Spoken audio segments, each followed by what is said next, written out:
The winter of 1942 pressed down on Leningrad with a cruelty that felt almost deliberate, as though the city were not merely enduring a siege, but being slowly suffocated under an invisible hand. Every street was lined with snowdrifts, but it was not the pure white of childhood winters. This snow was gray, streaked with soot from burned-out buildings and yellowed in places where desperate residents had poured waste into the open. It smelled faintly of smoke, sickness, and decay. The once proud city had become a graveyard. Entire apartment blocks stood empty, their windows shattered, curtains fluttering like ragged flags in the icy wind. The silence was broken only by the groan of collapsing roofs, the distant thump of artillery, or the low moan of the hungry. Dogs were long gone, eaten. Birds had disappeared, trapped and cooked. Even rats had grown scarce. Mothers boiled wallpaper paste to make a weak soup. Fathers bartered away wedding rings for a handful of flour. The siege had stripped away everything but hunger and cold. And yet amid this slow death, a new whisper spread through the streets. A rumor more terrifying than bombs or starvation. People said a tram still ran through the city, not one of the broken, rusted hulks frozen on the rails, but a tram that glowed with silver light, gliding silently across streets where tracks had long since been torn up. Some swore they had seen it carrying children with pale faces pressed against the glass. Some swore they heard a bell ringing, impossibly clear in the howling wind, and those who stepped inside, willingly or not, were never seen again. At first, the NKVD dismissed the stories as the nonsense of starving minds. Hallucinations, they told themselves, but the whispers grew. Nurses, soldiers, even party officials spoke of the tram in hushed voices, and when fear spread through a starving city, it became more dangerous than any enemy artillery. The task of quelling the rumor fell to a small group of weary NKVD officers. Major Lebedev, his stern face carved by years of duty. Captain Byzov, younger but already hollow-eyed from hunger. Lieutenant Konev, who masked his fear with vodka. Garin, sharp-tongued and restless. And their superior, Colonel Barkovsky, whose silence weighed heavier than words. They had all seen much already. Death, betrayal, despair. Yet as they gathered one evening in their freezing office, each man felt a different unease stir in his stomach. The room smelled of damp wool and old paper. The stove in the corner had gone cold hours ago, leaving only the ghost of heat. They huddled in their coats, breath misting in the air. A single oil lamp flickered on the desk, throwing long shadows across the peeling walls. "We're chasing ghosts," Byzov muttered at last, his voice hoarse. He leaned forward, elbows on his knees, staring at the floor. But the city believes them. And when people believe, fear spreads faster than fire. Major Lebedev rubbed his temples. He was tired, his cheeks hollow, his uniform hanging loose from weight loss, yet his voice remained sharp. Whether ghost or rumor, it undermines order. And if order collapses, so does the city. We investigate, thoroughly but quietly. No reports, no public record, only truth. Konev snorted, though the sound was brittle. And if the truth is madness? Then we bury it, Lebedev replied flatly. A silence followed. Each man avoided the other's eyes. Only Colonel Barkovsky sat perfectly still at the head of the table, his gaunt face expressionless. His uniform was immaculate despite his thinness, his metals dull in the lamplight. He tapped his fingers slowly against the wood as if counting something only he could hear. Finally he spoke. His voice was low, rasping. "Begin with the witnesses. We will separate hysteria from fact." And with that, their strange mission began, to hunt down a tram that should not exist. The first witness they found was an elderly nurse from a ruined hospital ward.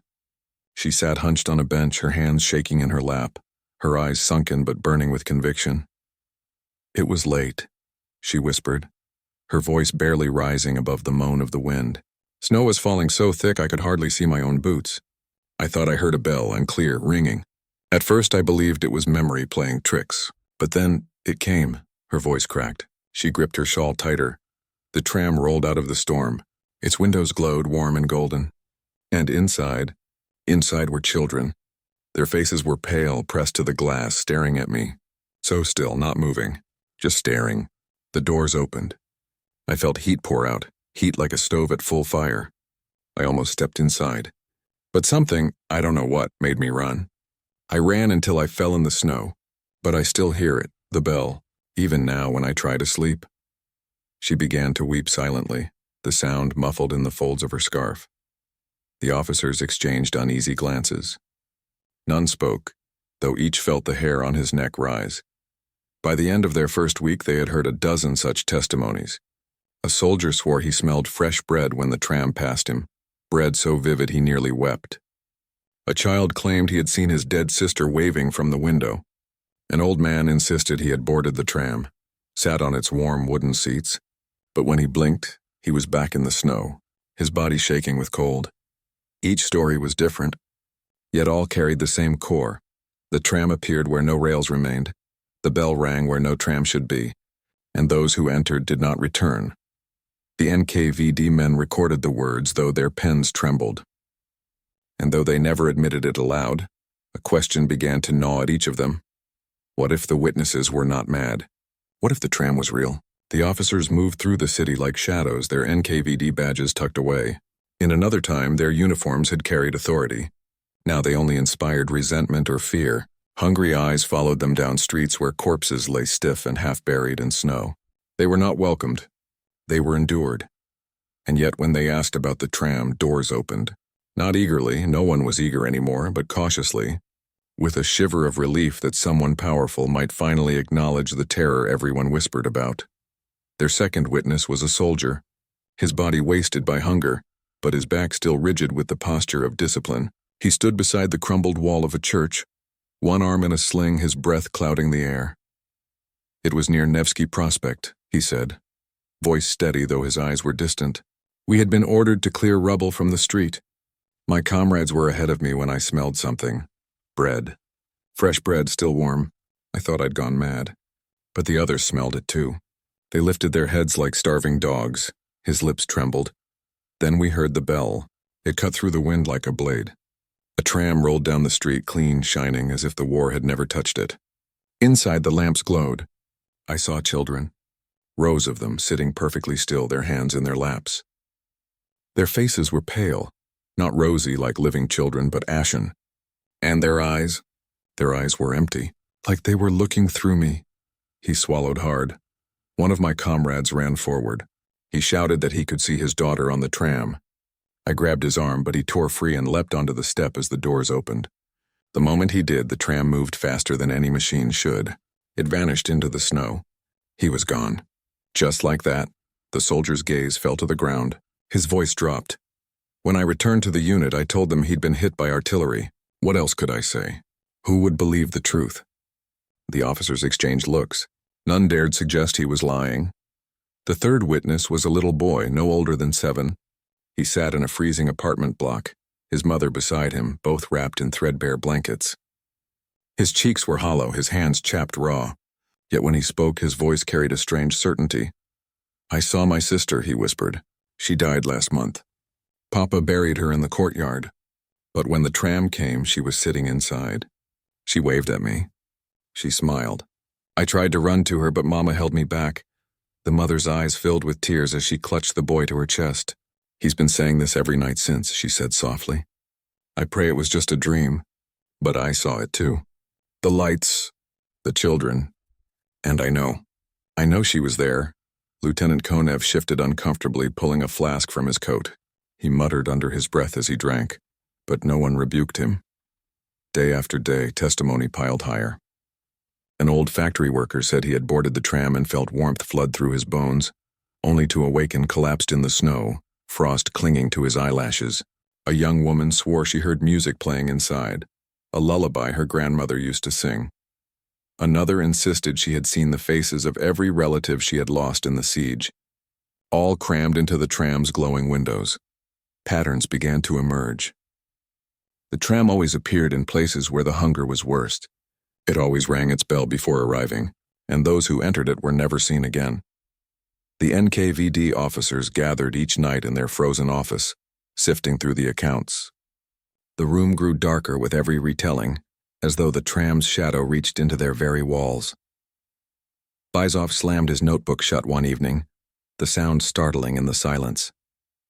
It's madness, he growled. Starved people see what they want. Bread, warmth, dead loved ones, hallucinations. Hallucinations don't leave footprints, Garen snapped. his usual sarcasm replaced with something harsher. He tossed a file onto the desk. Inside were sketches drawn by different witnesses. The same tram, the same bell, the same rows of children. How do they all describe the same thing? Bizov had no answer. None of them did. Major Lebedev leaned back, eyes closed, his fingers drumming on the armrest. His thoughts wandered unbidden to his daughter, lost to illness 2 winters ago. What would he do if he saw her face in that glowing window? Would he resist the pull? He did not like the answer that rose in his heart. Only Colonel Barkovsky remained silent. He had listened to every testimony without reaction, his thin face unreadable. But late one night, when the others had gone, Lebedev noticed him sitting alone by the stove, staring into the cold ashes. "You've heard these stories before," Lebedev said quietly, almost accusing. Barkovsky did not move for a long moment. Then he turned his head, his eyes sunken, his voice low and rasping. "In 1919, he murmured, I saw something, not in Leningrad but in Petrograd as it was called then. A tram, just like this one, same light, same bell, same children. I was a young officer, barely 20. My comrades laughed when I told them. They said I'd drunk too much vodka, but I never forgot." Lebedev felt his stomach twist. "Why didn't you tell us sooner?" Barkovsky's gaze returned to the ashes. His lips curved into something like a smile, though it carried no joy. "Because once you admit it's real," he said, "it never leaves you." That night, Lebedev dreamed of trams rattling down Nevsky Prospect, their bells ringing over and over. Inside, every window was filled with pale faces, children staring without blinking. One of them raised a hand. It was his daughter. He woke shivering, though the room was already cold. By the second week, the men could no longer dismiss the stories as hunger-born delusions. Too many accounts, too consistent, and the tram seemed to favor the same neighborhoods, weaving through the darkest corners of the city where hunger and despair were deepest. "We set a trap," Major Lebedev decided one evening, his voice as sharp as broken glass. "We'll patrol the route. If it exists, we'll see it. If it doesn't, then at least we'll know." The plan was simple, though the thought of it left each man uneasy. They would split into pairs, each covering a sector. They would wait, silent in the snow, for the tram that should not be. The night of the first stakeout, Leningrad lay in silence, broken only by distant artillery. The officers trudged through drifts of snow that swallowed their boots. Their breath plumed in the frozen air, their stomachs aching with hunger. Each man carried a pistol, though none believed bullets would matter against a ghost. Lebedev and Bizov took the ruined streets near the Fontanka River.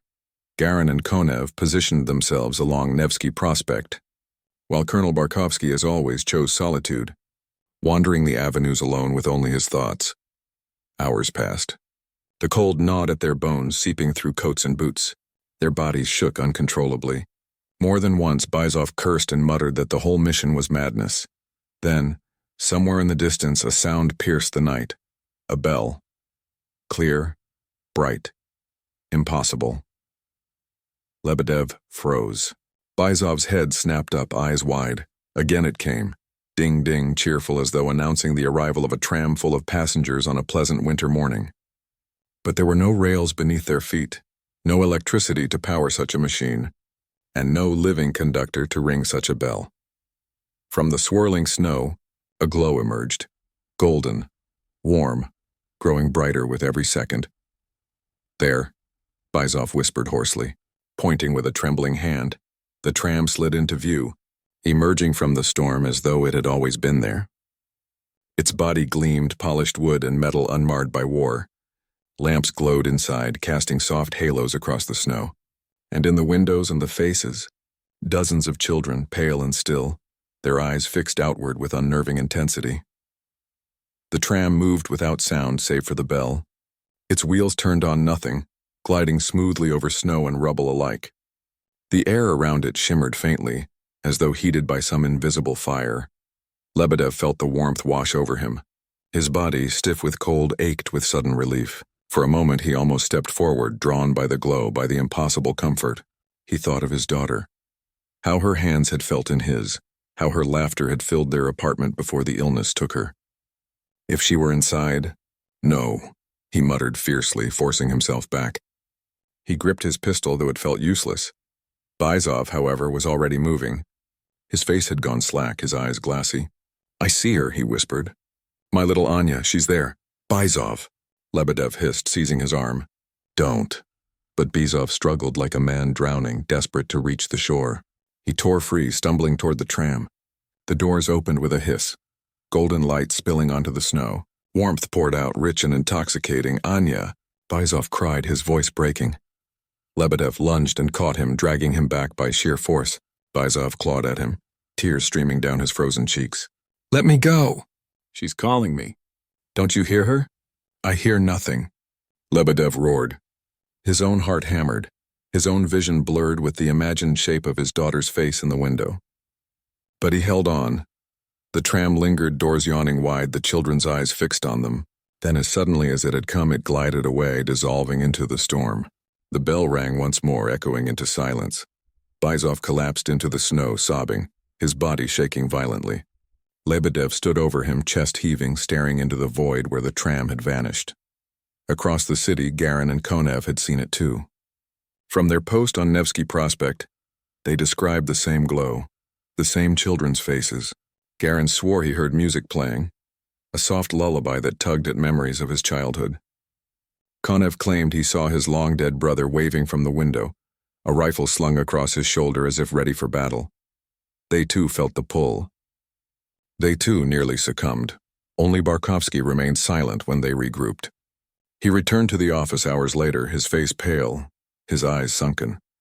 But he spoke nothing of what he had seen. When pressed, he waved them off. "You know enough," he rasped. "The rest will come soon enough." His words left the men uneasy, but none dared question further. That night, the officers sat in their office, the lamp flickering low. No one spoke for a long time. Each man replayed the vision in his mind, the warmth on his skin, the faces in the windows.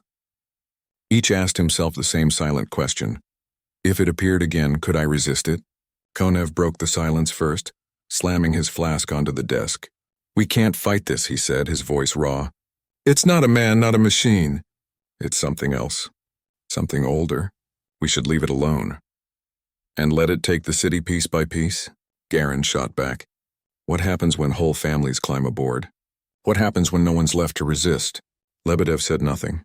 He stared at his hands, still trembling from the effort of pulling Byzov back. He knew Garin was right, but he also knew that fighting such a thing might be worse than surrender.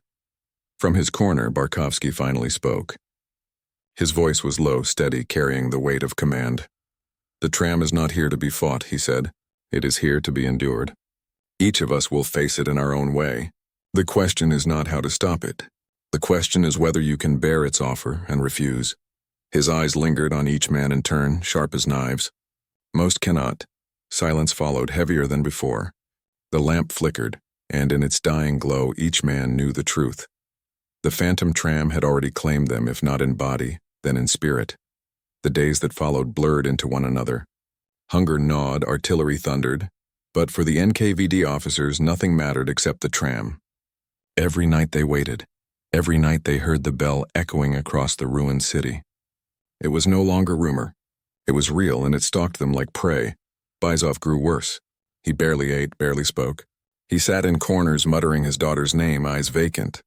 Garin snapped at everything, his nerves frayed to threads. Konev drank until his hands shook too much to hold the flask. Only Lebedev held himself together, though inside he felt hollowed out, scraped clean by dread. And Barkovsky, always silent, always watching, seemed almost expectant, as though awaiting something inevitable. Finally, Lebedev demanded answers. "You've seen this before," he said one evening, his voice low but sharp. The others sat around the cold stove, their breath misting in the air. "You knew it would come. You said it never leaves once you admit it's real. What is it, Colonel?" Barkovsky did not answer at first. He stared into the shadows, fingers resting on the table, tapping slowly. At last he spoke. "In Petrograd," he rasped. "Winter of 1919. The city starved then too. We saw the tram. My comrades laughed, called it delirium. But one night I followed it. I boarded." The men froze. Barkovsky's eyes glistened in the lamplight. It was warm, bread on the seats, steaming bowls of soup on the tables. "And the children?" They smiled. They beckoned me. I nearly stayed, but something pulled me back. When I stumbled off, I found myself lying in the snow. My comrades were dead, every one of them. Frozen, and I was the only one left. His voice dropped to a whisper. The tram comes for the desperate. It offers comfort, but it takes everything. It is no machine. It is hunger itself, clothed in steel and wood. Once it appears, it will not stop until it is fed. A long silence followed. The wind howled outside the broken windows. So what do we do? Garin asked, his voice unsteady. Destroy it, burn it? You cannot destroy hunger, Barkovsky said. His lips twisted in something like a smile. You can only decide whether to yield to it or defy it. That night they set out together, all 5 men. No more splitting into pairs. They would face it as one. The snow fell thick, the streets silent save for the crunch of their boots. Every ruin they passed seemed to lean closer as though listening. Their breath fogged the air. Their eyes darted at every shadow. Each man knew deep down that this night would decide everything. Then it came. The bell. Clear, bright, mocking. The golden glow seeped through the snowstorm, spreading warmth across the ruins. And then, rolling into view, the tram itself, and gleaming, perfect, untouched by war. Its lamps burned, its windows shone, and behind the glass the children waited. Row upon row, pale faces gazing outward. The tram slowed before them. The doors opened with a hiss. Heat spilled out, rich and intoxicating. Lebedev felt it wash over him, filling his lungs with warmth, his belly with imagined bread. He staggered, his resolve wavering. And then he saw her, his daughter. She sat near the front, her small hand pressed to the window. Her lips moved, forming words he could not hear but knew all the same. Come, Papa. He took a step forward before a voice cut through the haze. Stand firm. Barkovsky barked, his voice a whip crack. He stepped ahead of them, his gaunt figure framed by the tram's glow. His eyes burned with a strange fire. This is its trick, he said, louder now, as if to convince them as much as himself. It feeds on longing, on grief. Do not answer it. But Bizov could no longer resist. With a cry, he broke free and ran toward the tram. Anya! He screamed. Lebedev lunged, but it was too late. Bizov leapt inside, vanishing into the golden light. The doors closed behind him. For a moment, his silhouette remained, reaching back toward them. Then he was gone. The tram began to move. No! Garin shouted, drawing his pistol. He fired shot after shot, bullets sparking harmlessly off the gleaming wood. Konev staggered forward, his flask dropping from numb fingers, tears freezing on his cheeks. Lebedev stood frozen, torn between horror and the unbearable pull of his daughter's smile. And then Barkovsky moved. With a sudden burst of strength, he ran forward and leapt onto the tram's step. He turned, meeting Lebedev's eyes one last time. His face was grim, but there was something like peace in it, too. Someone must ride it, he said softly. Someone must carry it away. The doors closed. The tram glided into the storm, its bell ringing once, twice, and then fading into silence. The 4 men stood alone in the snow, their bodies trembling, their breath ragged. Bizov was gone. Barkovsky was gone. The tram was gone, only the storm remained. Slowly, the survivors turned back toward the office. No one spoke. No one dared. In the days that followed, the tram was not seen again. The rumors faded. The city continued its slow struggle against hunger and death. To those who remained, it was as though the phantom tram had never existed at all.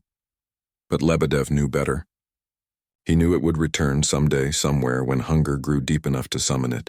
He knew because every night he still heard the bell ringing in his dreams. And always, in the glow of the tram's windows, his daughter's face waited for him.